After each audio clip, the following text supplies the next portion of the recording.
They say training camp decides depth charts, but Shedeur Sanders began fighting for his job long before he will step inside the Browns facility. While most first-year players squeezed in one last vacation, he slipped onto a private field in Texas, strapped on Cleveland's helmet and shoulder pads, pulled a fresh number 2 jersey over his chest, and started rifling timing routes as if it were the opening drive of week 1. No cameras, no hype track, no product placement, just sweat, cadence, and ball placement. A rookie does not rehearse in full game gear unless he already envisions himself commanding the huddle. Plenty of observers shrug that clip off. They insist the 5th rounder, quote, isn't ready, cling to depth chart conventions, or whisper that the name across his shoulders did most of the talking on draft day. Maybe it is the Deion connection, maybe it is a preference for prospects who blend quietly into the background, or maybe the league's gatekeepers fear the possibility that the kid is better than the quarterbacks they have spent months promoting. Whatever the motive, the countdown has started, and video rarely lies. Shedeur Sanders is not preparing to arrive. He is preparing to lead. Footage of a 22-year-old quarterback running live reps in July should dominate highlight loops, but it barely registers on national outlets. Why? It ruins the tidy narrative. The easy storyline paints Shedeur as a pampered legacy prospect banking on his father's fame. Yet the tape shows something different. A rookie drenched in afternoon heat, drilling footwork, calling protections, and imagining cover 2 rotation before the first official meeting ever takes place. Elite mental prep looks boring on social feeds. It looks devastating when the season starts. Walk into Cleveland's quarterback room and you step into politics, not simply competition.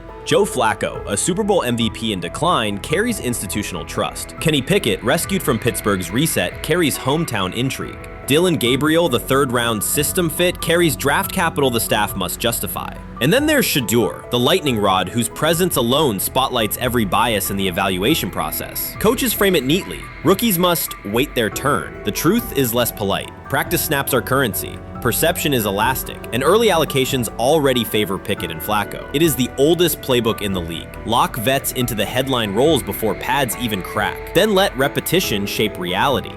Sanders refuses to cooperate. He is not a 4th-string camp arm. He has engineered game-winning drives under national scrutiny, operated against live blitz looks most prospects never face, and more than any quarterback in the room, documented his own off-season obsession. No social media rollout, no brand consultant, just pads, cleats, and an unlit practice field. If his last name were Smith, pundits would label him the sleeper of camp. Instead, politics trails every throw. Training camp rotations expose organizational intent. Beat writer Fred Greetham already reports that Pickett and Flacco will open with first-team reps when veterans report July 23rd. Gabriel grabs the developmental snaps, leaving Sanders the leftovers. That isn't performance-based, it's narrative-safe. Gabriel doesn't threaten hierarchy, Sanders bends gravity. Watch the details. Does Shedeur steal 11-on-11 snaps with the 2s? Does he run red zone installs or 2-minute drills? If he does, coaches are admitting he is forcing his way in. If he doesn't, they are postponing the inevitable. Either way, the private field reps have sharpened his timing and condensed his release. He is not hoping for an opportunity, he is prepared to seize one the instant it appears. Cleveland's joint practices amplify that tension. First come live periods against the Panthers, then sessions with the champion Eagles. Those reps belong to the starters, so Flacco and Pickett will absorb most of Carolina's disguised pressure and Philadelphia's exotic fronts. Sanders' proving ground will be the preseason opener on August 8th. Under the stadium lights, he will get entire series, real reads, pockets collapsing for real. If his command mirrors the footage from Texas, coaches will have to answer why he never saw earlier work. Reps are scarce. 10 padded practices separate veteran arrival from game 1. Even an even split, something that never happens, would hardly suffice. Instead, the staff will funnel snaps toward the comfortable choices. That strategy can bury a rookie, but it can also spark an eruption when limited opportunities turn into highlight drives. One flawless touchdown march in the second half of a preseason game, and the dog pound will chant his name. Then the staff's narrative control evaporates. Criticism of Sanders has never matched the scrutiny applied to his peers. Analysts nitpick a ball pat, a foot angle, a pump fake, Pickett's inconsistency, Flacco's diminishing velocity, Gabriel's college system crutches. Discuss politely, if at all. With Shedeur, the critiques arrive as coded doubts. Does he rely on the family brand? Is he coachable? Can he stay humble? That double standard is as old as the league's resistance to outspoken black quarterbacks. So the Shedeur Sanders, I want to talk about this. So here's a prime example. Shedeur Sanders, they had 3-day mini camp for the Cleveland Browns. And now Jimmy Haslam actually has some money. The Bengals owners and the Rooneys are near the bottom of the league in net worth. But what the Browns have is what I would call the Buffalo Bills used to have this years ago, pre-Josh Allen. What are Browns veterans saying about Shedeur Sanders behind closed doors? According to internal discussions, the feedback goes beyond casual praise. Several veterans describe his performance as franchise level. Private locker room conversations compare his command of the offense to established starters. And one senior assistant reportedly called him Sunday ready after a single walkthrough. The consensus is that front office staff and coaches have taken serious notice. Inside the Browns facility, informal conversations circulate among players and coaches. These remarks carry significant weight in personnel evaluations and often influence practice rotations. When veterans speak this strongly, the message typically reaches decision makers quickly, especially during roster planning. In short, the internal perception of Sanders is already affecting how the staff views the current quarterback depth chart. Browns vets kind of weigh in on Shedeur Sanders and how he's been since he arrived in Cleveland, in Pound Town. And I think it's very, very important that we discuss it, because it'd be really easy for these vets to, this wasn't like a on-the-record interview. This is just kind of back channels into what the vets are saying, the rumors, but the sources telling us. And we have a couple quotes, but Shedeur Sanders, Cleveland Browns, it seems like it's going well. And it's almost like you don't want to talk about it. At the center of the growing internal buzz is Shedeur Sanders, the rookie who entered Berea with late-round expectations but is being discussed privately as a potential long-term starter. This is not a routine camp tale about an extra arm taking practice snaps. Sanders has seasoned teammates, players with playoff mileage, quietly reassessing his ceiling. Observers who overlook these conversations risk missing one of Cleveland's most deliberate personnel moves in years. Sanders is not on the roster because of his surname. The Browns reviewed their quarterback depth, weighed costs, and chose a controlled, development-oriented option they believe can stabilize the position. His presence is already changing practice dynamics. Veterans notice his pocket awareness, adjust routes to his timing, and acknowledge that he processes coverage at an advanced level for a first-year player. Leadership patterns in the huddle feel different. Sanders delivers with precision and composure that challenge defenders to reevaluate their calls. The strategic upside is clear. A 4-year rookie contract offers cap flexibility while other franchises cycle through expensive stopgaps. Coaches and front office staff view Sanders as a calculated investment, not a publicity experiment. Outside chatter still focuses on Joe Flacco's age or Kenny Pickett's development. Inside the facility, however, veterans pause film sessions to dissect Sanders' ball placement and progression speed. Position coaches highlight clips where he works through reads decisively and delivers on time, traits rarely attributed to rookies. Sanders' confidence is measured rather than theatrical. He moves as though the NFL tempo is familiar, and that calm spreads across the roster. Experienced defenders are rechecking the depth chart and asking if the quarterback competition is tighter than publicly acknowledged. Great kid, and whether it's a following that he's earned, I mean, that's something that he's done a great job of interacting with fans, and but he is a great kid. You guys will get to know him more. He's working like crazy, just like all the guys. He's another young man. These rookies, my office is downstairs. As they got to walk by my office as they come in. They come in early. And Shedeur, just like all those guys, he's in there early. He's getting his work done. He has not yet secured the starting job. Evaluations so far come only from brief practice periods, no comeback drives, no national headlines, just steady execution in shorts and helmets. In a league that celebrates splashy debuts, Shedeur Sanders is earning trust rep by rep. Veterans typically withhold judgment until late in camp, yet several are already studying his footwork and timing, which suggests genuine respect. Inside the building, coaches sense that the Browns may have finally found a stabilizing presence at quarterback. Cleveland's recent history underscores why this matters. The team has started 9 quarterbacks over the past 2 seasons, an indicator of instability rather than depth. Sanders arrives with composure, arm strength, and a well-known surname, so any sign of readiness is magnified. Financial context also plays a role. The Browns are allocating a significant portion of the salary cap to Deshaun Watson, whose performance has not matched that investment. To manage costs, the front office signed 4 additional quarterbacks on low-impact contracts. Together, they account for far less than Watson's annual cap figure. If Sanders continues on his current trajectory, that structure could give Cleveland both competitive clarity and much-needed financial flexibility. He's the only person who's come out and say, hey, man, this dude look kind of good, man. Let me tell you what I heard. A lot of people reaching out to players in the locker room and stuff. To me, I think this is it's a red herring. Like, that I'm supposed to suspend myself to disbelief that he was going to look bad. I've never expected him to look bad to start with.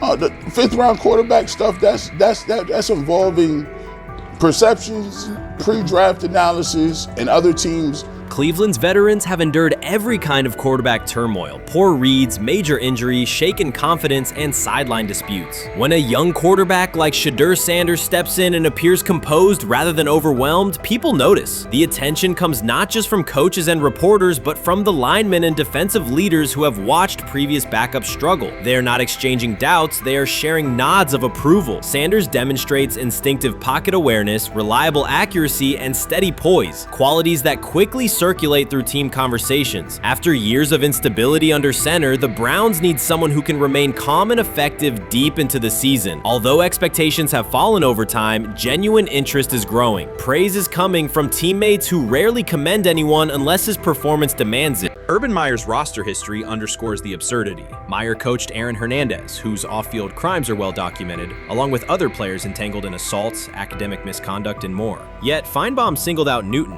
a national champion, Heisman Trophy winner, and NFL MVP, as the worst. This selective condemnation is not new. When Deion Sanders recently suggested implementing an NIL salary cap to restore competitive balance, Feinbaum dismissed the proposal and called Sanders a hypocrite rather than engage with the substance. The pattern repeats. Feinbaum routinely targets Cam Newton, Deion Sanders, Jameis Winston, Lamar Jackson, outspoken black athletes and coaches, while extending grace to figures such as Nick Saban, Kirby Smart, Dabo Swinney, or Tim Tebow under similar circumstances. Newton is no longer content to remain silent while others distort his story. In response, he laid out an accurate chronology, highlighting facts the commentary networks rarely repeat. One long-standing myth is that Newton was expelled from the University of Florida. He was not. Tim Tebow held the starting job unchallenged, and Meyer had no intention of displacing his star. Like thousands of athletes each year, Newton transferred to find a place where he could play. The move was strategic, not disciplinary. He is, with 3-2-2-5-3-17 to transfer to and more back. Meyer was. Critics habitually resurrect the 2008 laptop incident to tarnish Newton's entire career. Newton has acknowledged the mistake, but its relevance is overstated. The incident did not prompt his transfer, nor did it derail his trajectory. After leaving Florida, Newton enrolled at Blaine College, a Texas JUCO powerhouse, and led the Buccaneers to a national championship while posting dominant statistics. That performance earned him the opportunity to transfer to Auburn. At Auburn, Newton produced one of the most extraordinary single seasons in collegiate history. More than 4,000 yards of total offense, 50 combined touchdowns, an SEC title, a national championship, and the Heisman Trophy. Achievement compressed into a single year under intense scrutiny. Even that landmark season is recast by Feinbaum as a cautionary tale. He claims Newton ignored head coach Gene Chizik by diving for a goal line touchdown when told to kneel, jeopardizing the game. In reality, Newton explained that the decision was a collective adjustment made in the huddle after reading the defense, while Auburn still held timeouts. The Tigers maintained control and secured the championship. Portraying that moment as reckless serves to recast Newton's success as selfishness rather than leadership. Feinbaum's approach to Sanders reflects the same dynamic. When Sanders urged a structured NIL ceiling to protect athletes and stabilize rosters, Feinbaum immediately labeled him hypocritical. Yet when Saban or Swinney voice identical concerns, Feinbaum frames them as thoughtful guardians of the sport. The inconsistency reveals that the determining factor is not the argument but the identity of the speaker. Unapologetic black leaders who control their narratives, challenge entrenched hierarchies, and Feinbaum's commentary often functions as a check on that influence. Newton countered Feinbaum's latest attack with a concise statement. "You're lying, Paul. Please stop." Behind those words lay a broader indictment of the media machinery that weaponizes half-truths. By calling Newton the worst player Meyer coached, Feinbaum was seeding doubt among fans, front office evaluators, and future historians. Newton, now an established media presence and entrepreneur, no longer depends on traditional outlets to correct the record. He reminded audiences of three essential truths. He departed Florida on his own terms, he led Auburn stubborn with support from coaches and teammates, and he captured every major accolade available in college and professional football without conforming to prescribed expectations. An unspoken rule lingers in American sports discourse. Black athletes may excel, but must do so quietly, gratefully, and without highlighting systemic inequities. Newton broke that expectation early by celebrating with unreserved joy, answering questions candidly, and refusing to minimize his personality. For some commentators, that confidence is reinterpreted as arrogance. Feinbaum's repeated attempts to undermine Newton follow a familiar script of policing behavior rather than analyzing performance. Yet legacy rests not in a pundit soundbite, but in tangible achievements and public memory.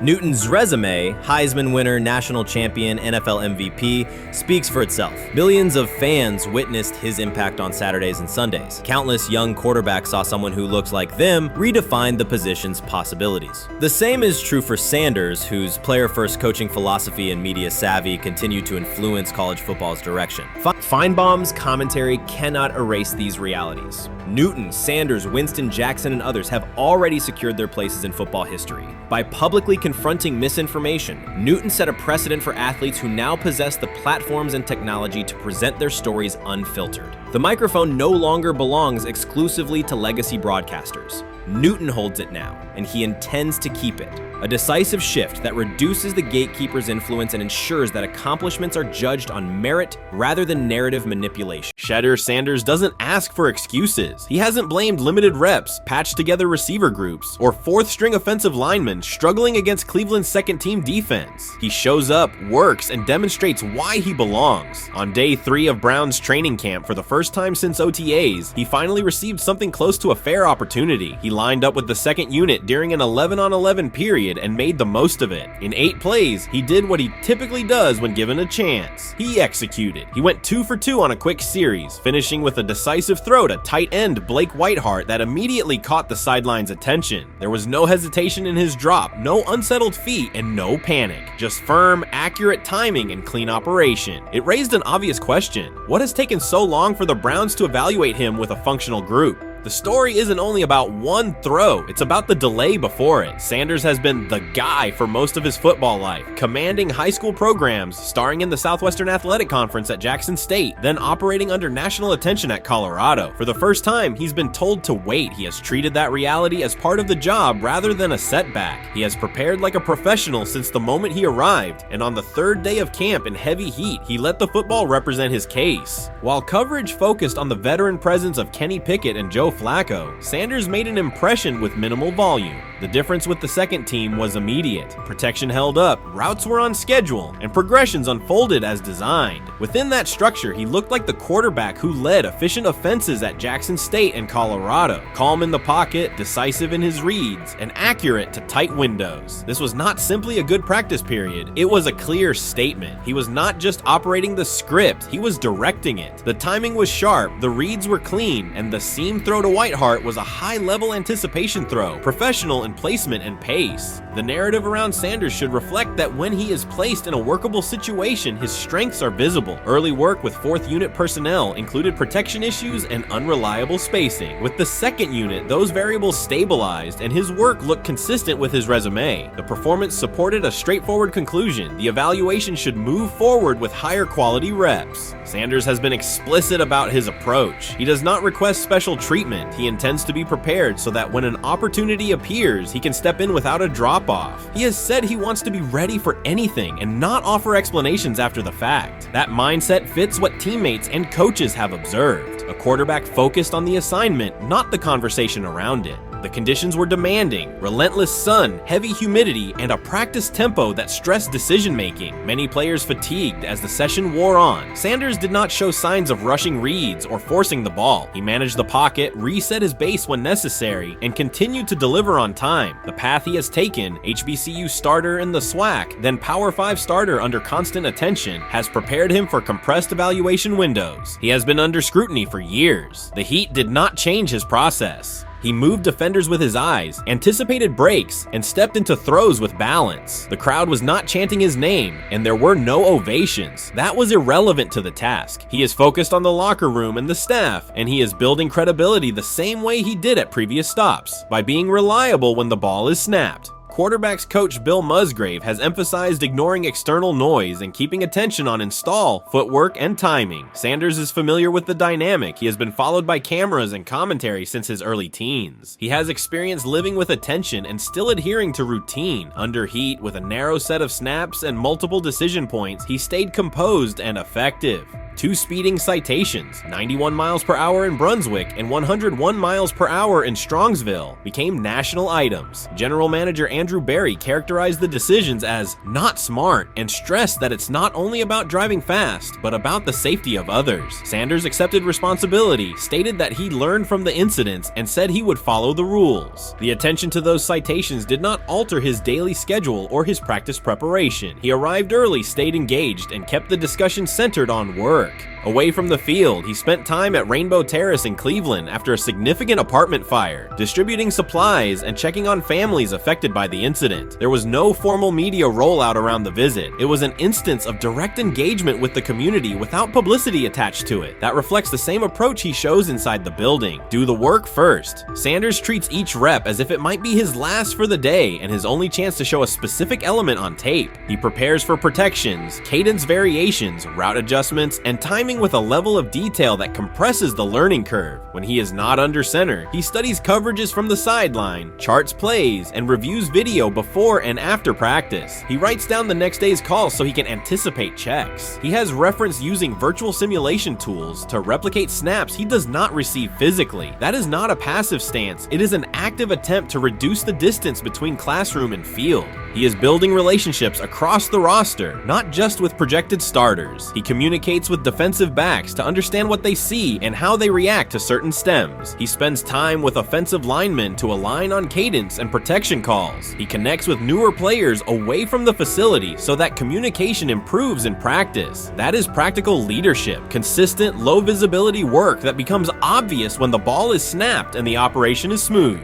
3 days into camp, a central question remains. Why hasn't he taken a first-team rep? Flacco has seen work. Pickett has seen work. Dillon Gabriel has been cycled in. Sanders has remained behind all 3 on the depth chart while producing efficient periods when provided stable support. Head coach Kevin Stefanski has not publicly detailed the plan for distributing first-team snaps among the quarterbacks. When asked, Sanders answered that it is not his place to comment on rotation decisions. That response aligns with his day-to-day conduct, respectful, professional, and centered on the next assignment. The staff is managing a room with a Super Bowl MVP, a former first-round pick, multiple rookies, and a new set of combinations on the offensive line. That creates a set of decisions about exposure, pacing, and evaluation windows. Within that context, Sanders has presented a clear case for additional evaluation. He has shown he can execute the offense as designed when the variables are standard. Musgrave has a long-standing connection with the Sanders family through his time as a teammate of Deion Sanders in San Francisco. That familiarity supports direct communication. It does not guarantee anything about the depth chart, but it does help streamline teaching, feedback, and expectation setting. Inside the defensive back room, veterans such as Denzel Ward have provided perspective on timing, leverage, and eye discipline that Sanders has incorporated into his preparation.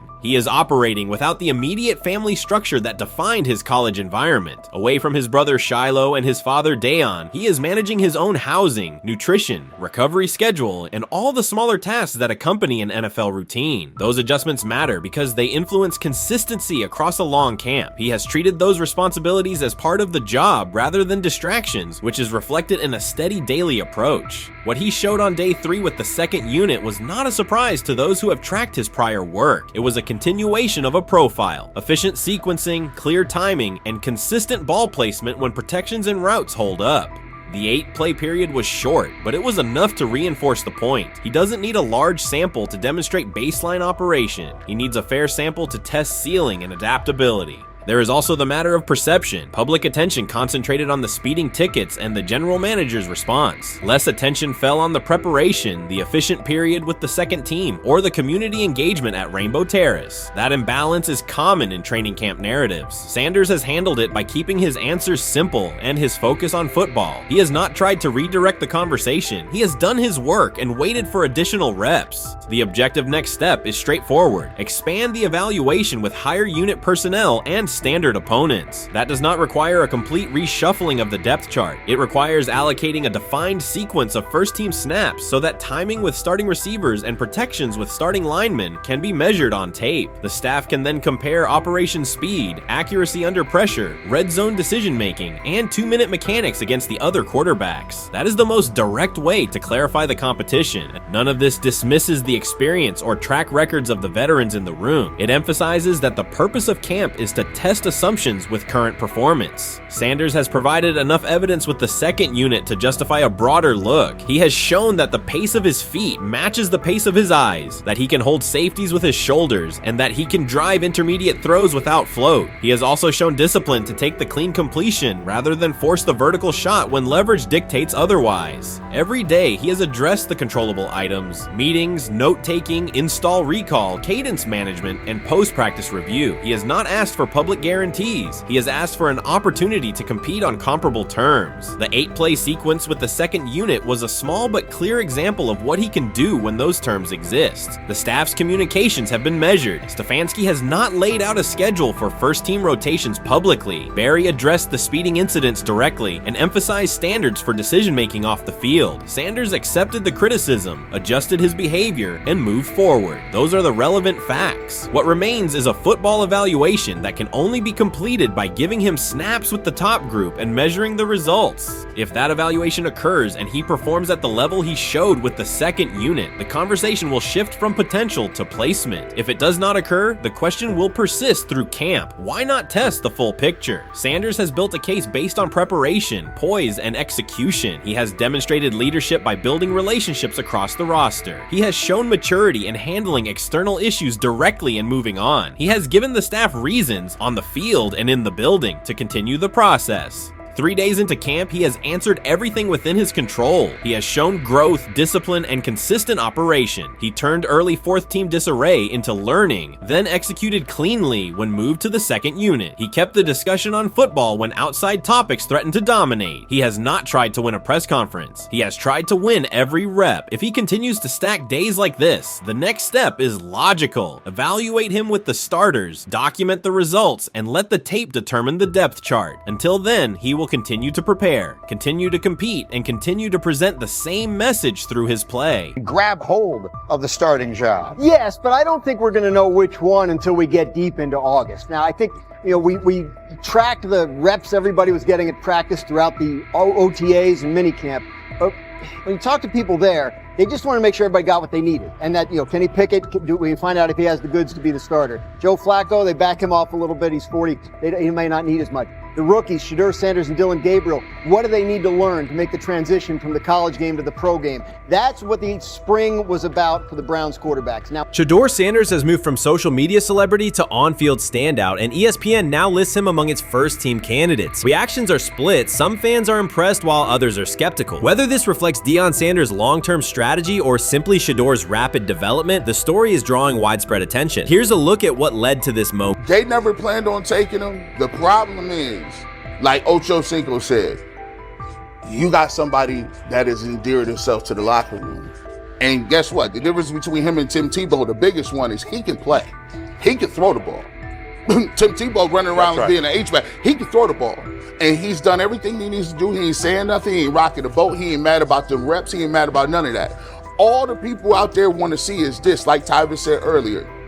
We want to see what he can do with Jerry Jeudy. Online reactions are sharply divided. Some fans strongly support Sanders, while others argue he is overrated. Traditional analysts cite statistics and claim his recognition comes mainly from his father's name. Sanders supporters are actively celebrating his rise and already predicting a future NFL career. Sports media outlets have made his candidacy a central topic of debate. The discussion now extends beyond statistics and victories to include his marketability, public image, and on-field presence. sorry. Is Shedeur Sanders going to get a chance to win this job? Do you believe he gets a legit shot to win this job?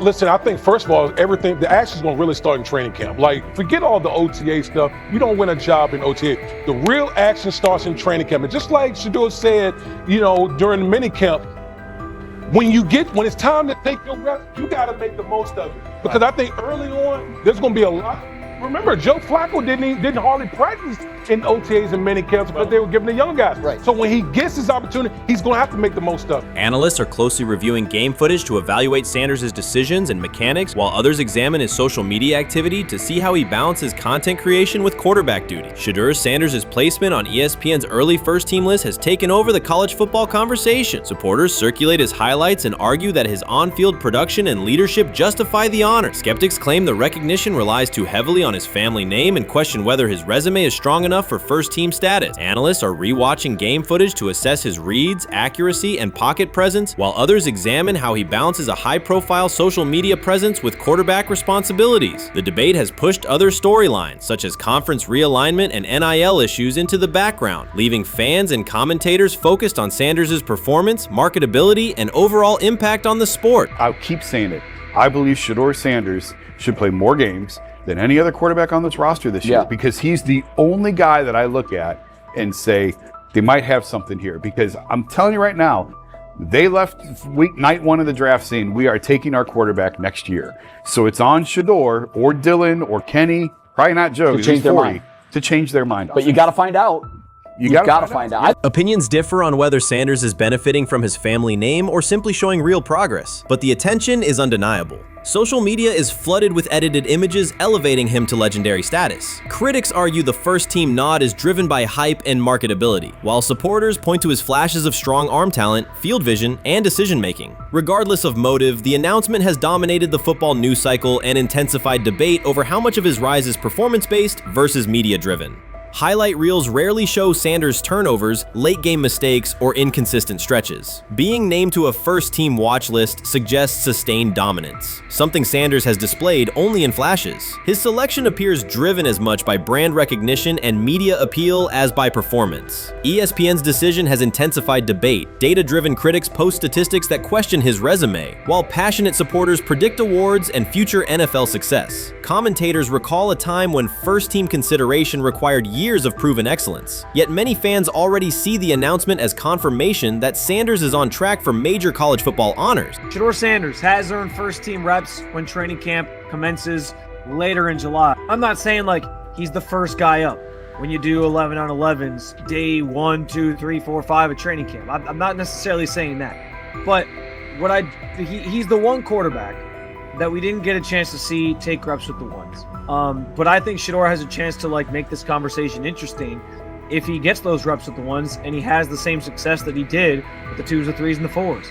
I have confidence he can show you something, but I got to see it. We all got to see it before we can actually judge that. Some believe Deion Sanders is already preparing for an award ceremony, while others are furious, threatening to protest ESPN's credibility over Shedeur's first-team mention. Critics argue that honoring Sanders without a full season of elite play undermines college football standards. Supporters insist his performance and profile justify the recognition. The debate reflects a broader clash between traditional merit-based evaluation and modern brand-driven visibility. In today's landscape, first-team consideration is no longer only about statistics. It also involves marketability and audience engagement. Whether welcomed or rejected, Sanders commands attention and embodies the sport's shift toward both performance and personal brand. You made an interesting point. So I tend to have the drip, drip, drip. This was my Johnny Manziel theory, is that everybody makes mistakes, especially when you're young.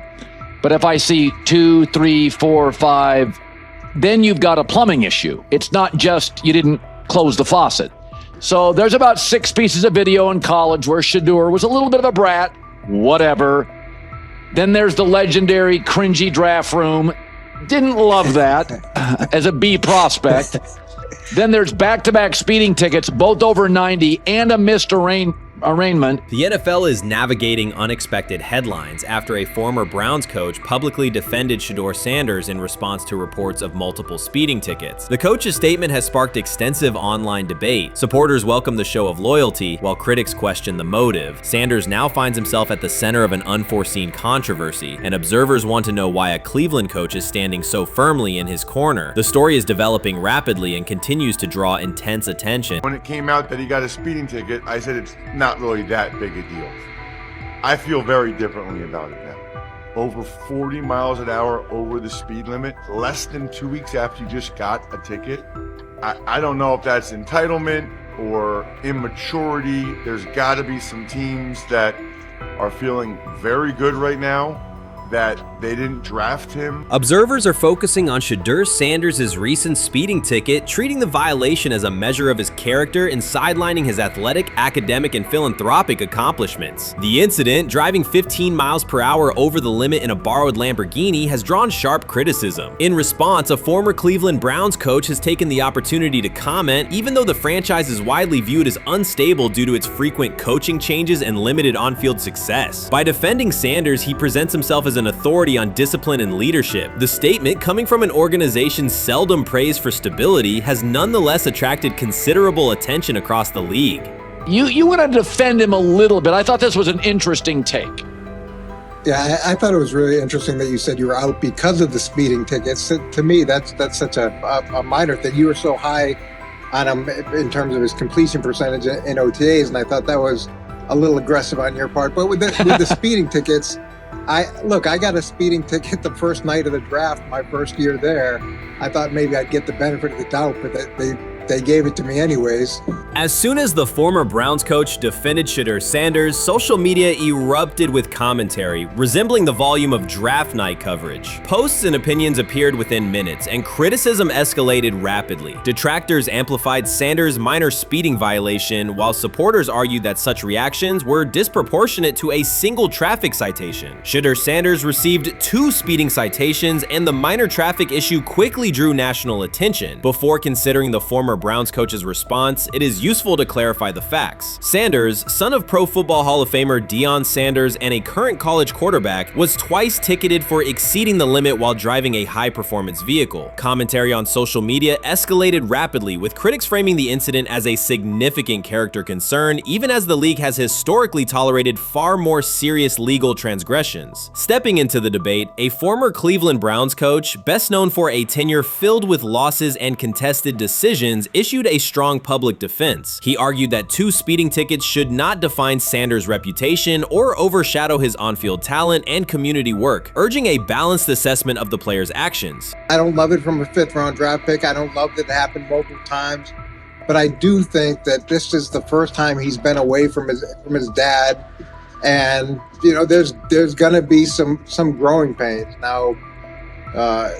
Would I sell my stock on it like you are? Not because of a couple speeding tickets, especially in light of the problems that Brown's quarterback room has had to deal with legally in the last few years. I mean, this is nothing. The debate quickly shifted from 2 speeding citations to broader claims about integrity, growth, and leadership. The former Browns coach framed the infractions as moments for personal development and urged observers to view them in context. Critics responded forcefully. Some called for disciplinary action, others questioned Deion Sanders' parenting, and a few sought to discredit the coach himself, despite his professional record already being widely analyzed across the league. The reaction underscores an apparent inconsistency in public standards. Fans often overlook on-field confrontations, heated sideline arguments, and other significant controversies, yet they treated Sanders' routine traffic offenses, speeding without evidence of reckless endangerment, as indicators of serious character flaws. If such minor violations were adopted as the primary measure of morality in professional football, many players would face similar criticism.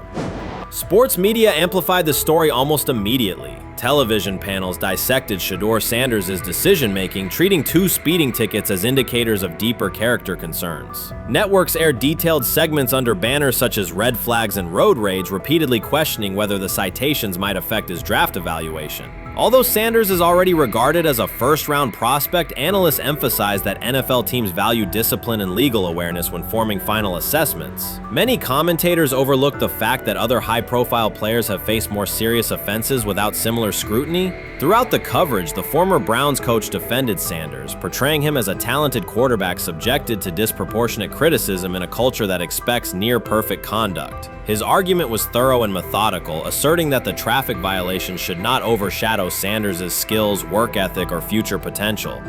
Commentators point out that the coach's intervention was not entirely selfless. He recognized the publicity potential. One day he was an overlooked figure from a struggling Browns era, the next he was a trending name across sports media. The discussion quickly expanded beyond Sanders' speeding citations to questions of image management and narrative control. Critics demanded disciplinary measures, public apologies, team sanctions, and formal statements, yet their objections seemed directed less at the traffic infractions themselves and more at Sanders' high profile, confidence, and resistance to traditional expectations. In practical terms, Sanders' brand remains intact. The coach secures renewed relevance, and the episode supplies another headline in the ongoing story of modern football. The next time Sanders is seen in a high-performance car, the debate will likely reignite, focused not on speed limits, but on the broader culture of the league. Meanwhile, new voices continue to join the conversation. Broadcaster Colin Cowherd has already weighed in, offering his own reassessment of the incident and its broader implications. Breaking news, Shedeur Sanders last night was pulled over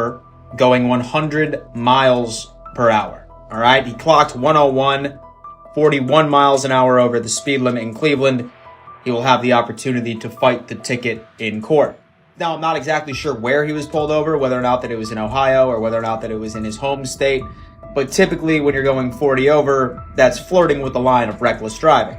Folks, I gotta tell you, I don't understand what it is with these young men driving at absurd speed. Colin Cowherd's view of Shedeur Sanders shifted abruptly. Days after praising the quarterback's poise and skill, he appeared on air to declare that Sanders is overhyped, unfocused, and distracted by celebrity. The reversal was immediate, without any gradual reconsideration. Cowherd now frames Sanders' 2 speeding tickets as evidence of poor judgment, even though he has defended other quarterbacks facing far more serious off-field issues. The sudden, wholesale withdrawal of support leaves viewers questioning the consistency of Cowherd's criteria and illustrates how quickly media narratives can change when minor incidents receive outsized attention. This is Okay.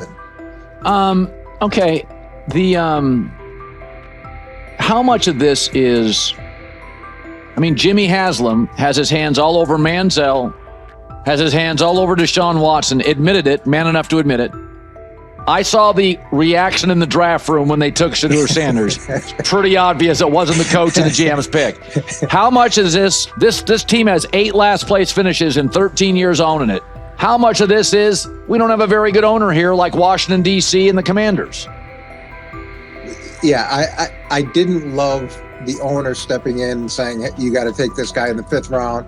And I doubt they'll ever admit to it. While Colin Cowherd urged teams to move on from Shedeur Sanders, former Browns coach Eric Mangini offered a more measured response. Mangini, whose tenure in Cleveland was marked by mixed results, used his platform to provide context rather than condemnation. Instead of sensationalizing the speeding violations, he encouraged viewers to consider Sanders' circumstances. A 21-year-old quarterback whose life is scrutinized both on and off the field. Mangini acknowledged that the tickets were mistakes, but emphasized that they do not by themselves define Sanders' character or future. He noted the extraordinary attention athletes receive today, combining the responsibilities of quarterback, public figure, and social media presence. Under such pressure, missteps are magnified, and criticism multiplies quickly. Mangini concluded that any evaluation of Sanders should weigh the totality of his behavior, performance, and growth, rather than isolate 2 traffic citations as decisive evidence of poor judgment. Many observers declared Deion Sanders was finished. They argued that his public style attracted unnecessary attention, that his health had deteriorated too far, and that his coaching career was approaching an abrupt conclusion. They misread his resolve. When speculation intensified, Sanders did not schedule a press conference or issue a formal statement. Instead, he released a short video recorded at his Texas home, walking alongside recording artist Lil Wayne. The footage established 2 facts. Although Sanders still walks with a limp, he remains active, and he intends to return to the sideline. Reports from USA Today and ESPN confirm that Sanders had temporarily left Colorado to recover from a significant, undisclosed medical condition. He lost 14 pounds and missed several summer practices, leading to widespread debate about his future. Unofficial sources suggested complications related to previous blood clot issues, but no official diagnosis was provided. Throughout Sanders' absence, numerous media outlets framed his situation in crisis language, frequently questioning whether he would coach again. By comparison, when coaches such as Lincoln Riley paused their duties for health or family reasons, coverage emphasized understanding and patience, an imbalance that reflects a common difference in how high-profile black coaches are treated. Sanders' silence was not a retreat, it was a period of recovery. During rehabilitation, he relied on family, faith, and trusted colleagues, yet stayed connected to his program through brief online updates. The video with Lil Wayne demonstrated that he retained strong support from influential friends. countering narratives that portrayed him as isolated or on the verge of retirement. The visual evidence showed that his setback is temporary and that he remains determined to lead Colorado into the forthcoming season. Since accepting the Colorado position, Sanders has dramatically elevated the program's national standing. He first drew national attention to Jackson State and the broader HBCU football landscape, then moved to Boulder and transformed a one-win team into a central storyline in college athletics. His approach, combining hip-hop culture, direct communication, and open expressions of faith, has challenged conventional expectations for head coach behavior. Each step forward has been met with heightened scrutiny. His time at Jackson State was labeled a publicity stunt, his departure for Colorado was framed as abandoning HBCU culture, and his social media presence has been cast as distraction from traditional coaching responsibility. Critics often magnify Sanders' missteps and question his motives, while comparable actions by other coaches receive neutral or sympathetic coverage. Showings of enthusiasm from Brett Favre and disciplinary intensity from Nick Saban are celebrated as competitive passion, yet Sanders' displays of confidence are frequently labeled arrogance. The discrepancy illustrates deeper biases rather than differences in performance. Sanders' success challenges entrenched expectations of how a college football leader should look, speak, and act, especially a black coach who refuses to downplay his identity.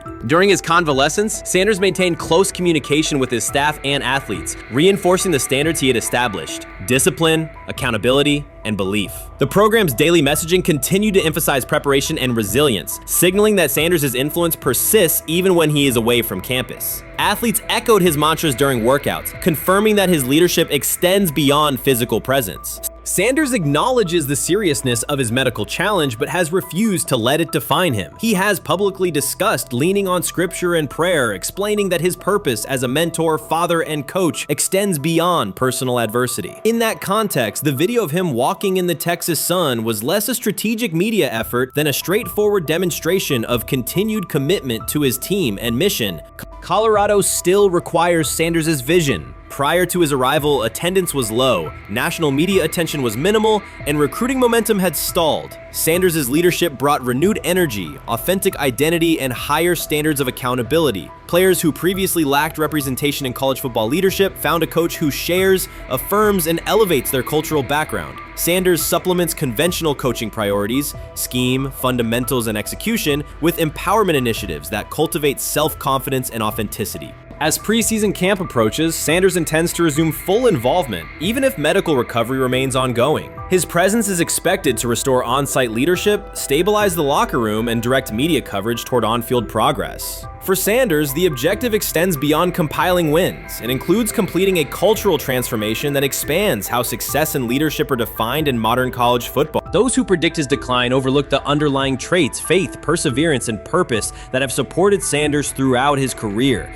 Doubts, rumors, and disproportionate scrutiny have followed him from playing days into coaching, and he has consistently responded with results. His current health setback is another obstacle, not a conclusion.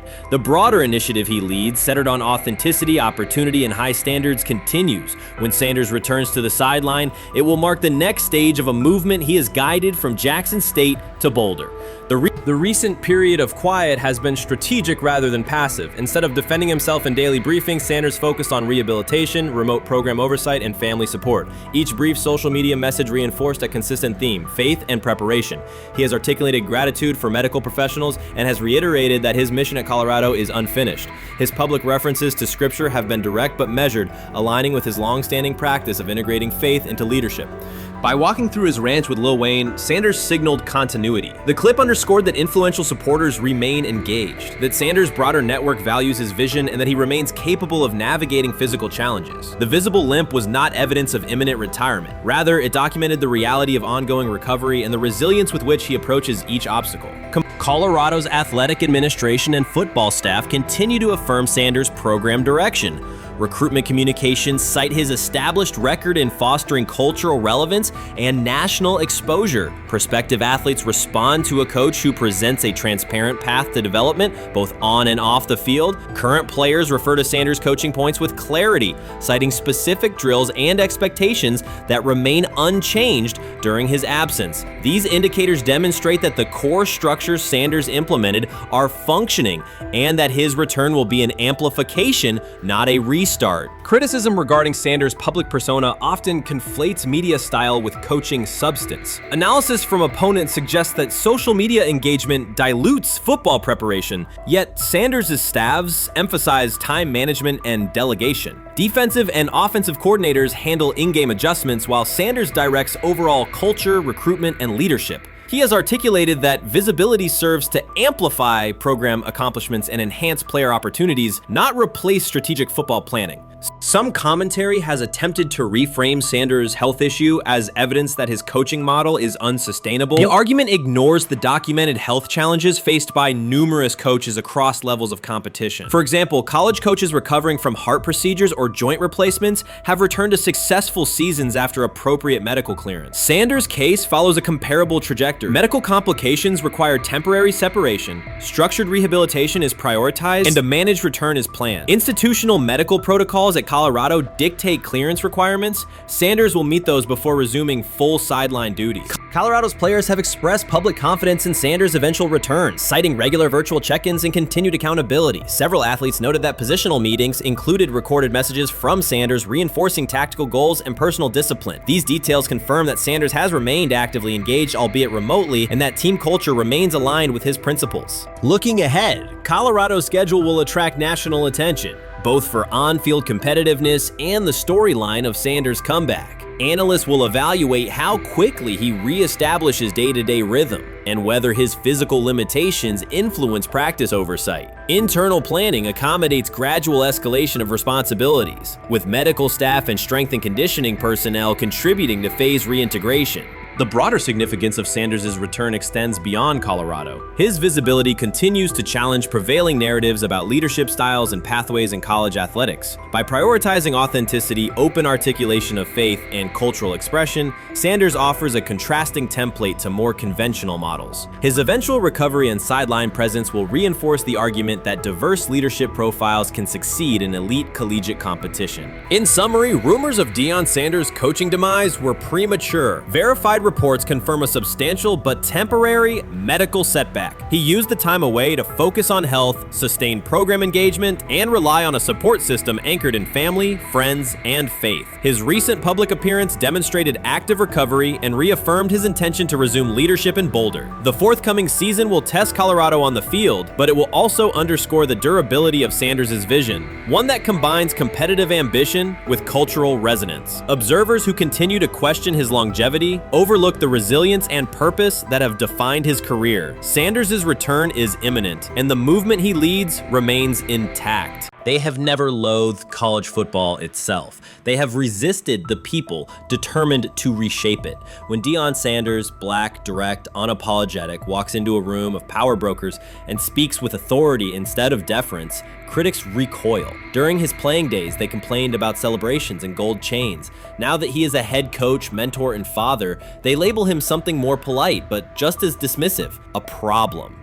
At Big 12 Media Days, Sanders addressed the accelerating chaos of the name, image, likeness market. He said college football needs a salary cap, not to hobble players, but to impose order on a system that showers unproven freshmen with seven-figure promises while the rest of a roster hunts for scraps. He called the situation unsustainable. Within hours, ESPN commentator Paul Feinbaum branded him a hypocrite, arguing that Sanders profited from NIL at Jackson State and now wants rules only because his most marketable athletes have moved on. The accusation spread quickly because it fit a comfortable storyline. Outspoken black coach gains from change, then protests when the advantage disappears. That framing ignores context. Sanders never criticized players earning money. At Jackson State, he urged corporate sponsors to partner with athletes who had been invisible to major brands for decades. What he wants now is stability, standardized guidelines, basic financial literacy, and roster balance that prevents locker rooms from fracturing over uneven payouts. When other coaches, Nick Saban, Dabo Swinney, Lane Kiffin, voiced similar concerns, they were praised for foresight. When Sanders spoke,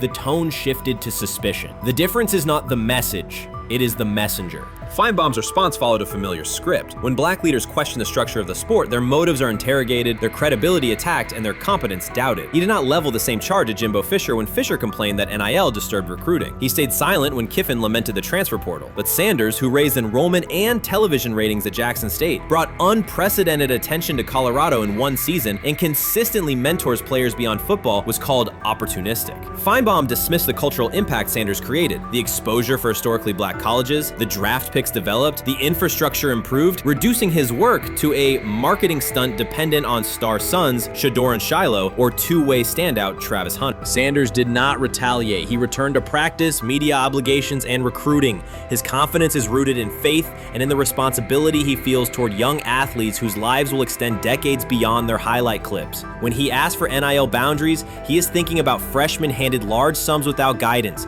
families unprepared for sudden wealth, and programs that abandon kids once production stalls. He has watched that cycle from the inside. He wants protections, not restrictions. Critics predicted Colorado would fade once Shedeur and Hunter leave. Instead, Sanders signed blue-chip quarterback G.J. Lewis and a wave of transfers eager to join a program that values personal growth as much as on-field wins. Recruits see a coach who challenges the status quo, who places black culture at the program's center without apology, and who will remain visible when social media buzz cools. They recognize that Sanders does not chase attention, attention follows his results. Media outlets reduced the upcoming Buffalo season to a win total prop. 6 victories, give or take. Sanders is playing a longer game. He wants to show young athletes, especially black athletes, that they can lead authentically, speak with conviction, and refuse to shrink for access. Success measured only by the scoreboard misses the point. If Sanders builds men who graduate with financial literacy, self-confidence, and community awareness, he will consider the mission successful, even if Colorado finishes with 5 wins instead of 10. None of that registers with commentators invested in an older hierarchy. For them, leadership should remain predictable, reserved posture, muted tone, minimal cultural expression. Sanders contradicts that image. The possibility that his methods could spread to other coaches, to other programs, threatens a model that has kept decision-making and revenue streams concentrated for generations. So the debate is not about hypocrisy or payroll ceilings. It is about control of the narrative and who is deemed qualified to write it. Sanders refuses to surrender that authority. He knows order is necessary. He also knows whose voices have been ignored whenever real reform is discussed. By speaking plainly, he forces television panels, athletic directors, and conference commissioners to confront issues they would rather defer: financial education, equitable resource distribution, and consistent national standards. Whether Colorado exceeds betting lines this fall will not change the trajectory Sanders has already set. He made Boulder relevant, energized recruiting beyond traditional power corridors, and broadened college football's cultural reach. That influence will persist long after social media debates cool. If his call for NIL structure eventually becomes policy, as the NCAA and Congress now contemplate, Feinbaum's soundbite will fade while Sanders' imprint endures. In the end, accusations of hypocrisy say more about the accuser than the coach. Sanders has remained consistent: empower athletes, hold adults accountable, and inject stability before unchecked money corrodes the locker room. The people who stand to lose clout in that environment prefer the chaos they can manipulate. Sanders prefers a system that nurtures the players who make the sport worth watching. His advocacy is rooted in experience, not self-interest, and his critics will have to decide whether to engage with that reality or keep shouting from the sidelines. The 2025 NFL Draft was expected to be Shedeur Sanders' moment. Many projected him as a top 10 talent and a headline quarterback in one of the most discussed college football storylines in years. Instead of walking across the stage on the first night, he waited through 3 days without a call. There was no celebration, only silence. When the phone finally rang at pick no. 144 in the 5th round, it was the Cleveland Browns. With that selection, the financial outlook changed dramatically. The Sanders family believes this was not a typical draft slide, but the result of coordinated action. They are pursuing a $100 million lawsuit alleging collusion across parts of the league. In the months before the draft, Sanders was consistently discussed among the top quarterbacks in the class. Television and digital analysts praised his poise, accuracy, leadership, and command. Scouts highlighted a 74.1% completion rate, record-setting stretches at Colorado, and his rise from an HBCU star to a national figure. Consensus expectations expectations placed him in the first round or early second. Draft night unfolded differently. As picks accumulated, there was little indication that his name would be called. The atmosphere at his private gathering shifted from anticipation to doubt. When the Browns selected him late on day 3, projections for his first contract dropped from an estimated range in the mid-$30 million to approximately $4.6 million, with corresponding reductions in likely endorsements and long-term positioning. According to Deion Sanders and others close to the family, this was not about performance, injury, or conduct. They argue it was coordinated. Attorneys were contacted immediately. The allegation is straightforward. Sanders' value was suppressed intentionally. The family's position is that this was a calculated decision within parts of the league, not an isolated set of evaluations. The legal claims focus on communications that, if authenticated, could be significant: internal emails, text messages, and owner-to-owner conversations. The family's representatives contend that these materials show a deliberate effort to avoid drafting Sanders in early rounds based on perceived image concerns rather than football merit. One message reportedly under review framed the decision in branding terms. Drafting Shedeur would mean inheriting the Prime brand. The complaint asserts that this view led some teams to discourage others from selecting him unless necessary, not for film-based reasons, but to avoid perceived attention and external pressure tied to his family's profile. A related thread involves speculation about team fit and willingness to play for certain franchises. Past public comments by Deion Sanders were interpreted by some as signals of an Eli Manning scenario. The family's view is that these were strategic statements, not ultimatums. They argue that rather than engage in discussion, teams chose a passive approach, no direct rebuttal, reduced contact, and a collective reluctance to invest a premium pick. If phone records and written communications corroborate coordination, these items could become central exhibits. Media tone shifted as the draft neared. Coverage that had emphasized production and leadership began highlighting intangibles, interviews, and perceived coachability. Anonymous sourcing appeared in multiple outlets, with claims that Sanders skipped combine drills out of arrogance, bristled at film critique, or told one club, "Maybe I'm not the guy for you," after a tense session. A widely cited line, "Nobody wants a celebrity backup quarterback," was voiced by Colin Cowherd and circulated as shorthand for risk.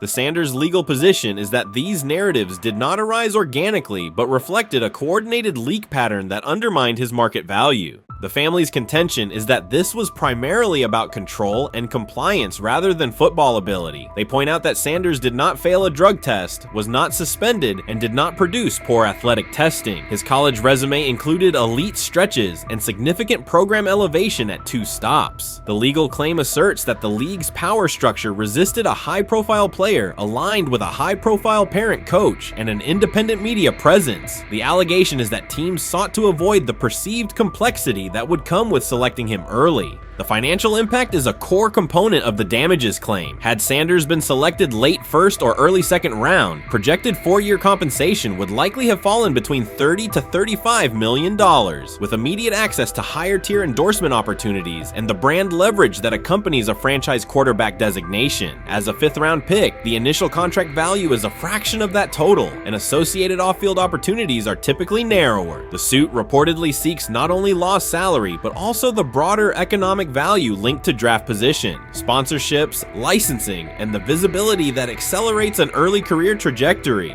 The filing's scope, as described by sources close to the family, extends beyond the league office. It may involve media outlets, scouting firms, and specific executives if discovery shows coordination or materially false statements that affected value. The argument is that the draft slide harmed not only Shedeur, but also the broader Sanders brand, affecting perceptions of Deion Sanders as a recruiter, coach, and public figure. The family's view is that narrative construction around brand risk and celebrity backup produced a measurable economic and reputational loss. If a court authorizes discovery, the process would likely compel emails, internal draft notes, and message archives from teams and third-party intermediaries. Subpoenas could be served on media organizations for sourcing records related to anonymous quotes. That level of transparency would be unusual and could reveal how information flows during pre-draft periods. The legal theory moves beyond a single player's evaluation to the draft's integrity, whether owners or executives acted in concert to reduce a prospect's value for reasons unrelated to football performance. The league has not publicly addressed these specific allegations. Background comments from executives characterize the claims as overreach. The family's camp maintains they have documentation sufficient to proceed. The comparison points referenced by observers include Deflategate, Spygate, and the Colin Kaepernick grievance, not because the facts are the same, but because of the potential scope, policies, practices, and the balance of power between the league and individuals challenging its processes. Another dimension of the dispute involves how the NFL perceives Deion Sanders, Coach Prime, and the autonomy he promotes. He built a large media footprint around his programs at Jackson State and Colorado, elevated his players' profiles, and spoke openly about fit and leverage. The family contends that this visibility, combined with statements about preferred destinations, triggered resistance. The complaint frames the response as a preference for compliance and predictability over independent branding and public negotiation. The suit also addresses the pre-draft decisions that critics point to, skipping the Senior Bowl, declining full workouts at the NFL Scouting Combine, and candid interviews about team fits. The family characterizes these as strategic choices commonly made by top prospects, not evidence of entitlement. Their view is that similar decisions by other players did not produce the same narrative because those players fit more comfortably within league expectations. The risk calculus is clear. Bringing a suit of this magnitude invites professional consequences. The family acknowledges that some within the league may react negatively. Their position is that the principle at stake, transparent and fair valuation, warrants the risk. The message they intend to send is that manufactured narratives and coordinated devaluation should face scrutiny, particularly when they affect earnings, opportunity, and reputation. If the case advances, several outcomes are possible. The court could find insufficient evidence of coordination, limiting the scope to individual judgments protected as opinion. It could also find enough to proceed to broader discovery, which would have implications beyond one player, including potential changes to how teams document evaluations and how media handle anonymous sourcing close to the draft. Agents might push for reforms, including clearer guardrails around leaks and standardized prospect communication records. For now, Sanders is working within the Browns structure. He has avoided public escalation beyond confirming focus on preparation and development. The lawsuit is a separate track managed by counsel. This dual approach, professional routine on the field and legal action off it, reflects the family's strategy. They intend to contest the process they believe harmed him while meeting club expectations day to day. The core allegations remain consistent across their statements. A talented quarterback saw his draft value suppressed by coordinated behavior tied to branding concerns and public positioning rather than football merit. Media narratives amplified that shift, and the result was a substantial, quantifiable loss. The remedy sought includes compensation and a measure of accountability that could deter similar conduct. Whether the claims are ultimately proven will depend on documentation and testimony. If emails, texts, and call logs substantiate coordination, the impact could be significant, prompting policy review around pre-draft communications and media engagement. If not, the case may narrow to disputes over opinion, perception, and the gray areas of scouting. Either way, the filing signals a willingness to confront entrenched practices and to test in court how far the process extends beyond film and interviews. This situation has moved from speculation to litigation. It addresses control, image, and power in a system that influences careers and compensation. It also underscores how public narratives can shape market outcomes. Sanders' path now has two tracks: earning opportunities on the field in Cleveland and seeking redress off the field for what the family views as an avoidable and orchestrated loss. The questions at stake are larger than one draft slot. They touch on how the league values independence, how information is weaponized, and what recourse exists when a player believes the evaluation moved from football to optics. The answers will emerge through practice reps and, potentially, through discovery and a courtroom record.